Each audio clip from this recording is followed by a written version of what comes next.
done by American gun violence. I can't remember. No, this was a Romani. Right, these are Holocaust victims.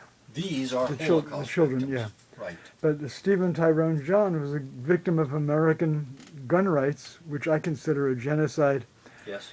and an ongoing terrorism. Yes. And I'm interested to hear your perspective as a man of the cloth, so to speak, about this slaughter, which is since the year I graduated high school, 1968, when Bobby Kennedy and Martin Luther King were both shot to death. At least 1,700,000 Americans have died from gun violence, which I consider a genocide. And I'm interested to hear your perspective on it in relation to faith. Okay. Okay. You want... Oh, you're already shooting? Start over, please.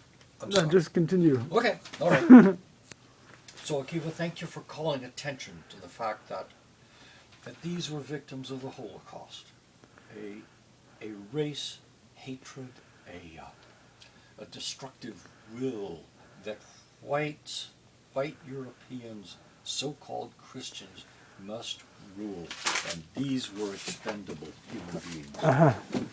This man is a victim of a different kind of a will towards violence. It is terribly troubling to me that the gun rights apologists in this country are too often members of the so-called Christian faith. Evangelicals, many of them. Indeed, even evangelicals. I struggle with my own faith, but I know that no one who claims to follow the way of Jesus can also be the person who says, everyone, get your gun, get it out. Be ready to shoot as often as you need to exercise your fear, your hatred. It's very troubling to me. And I know that at least in my church, we have spoken against gun violence, but no one has yet been able to stem the tide of the loss of life like this. Can I ask you a question? Do you consider American gun violence to be anti-faith?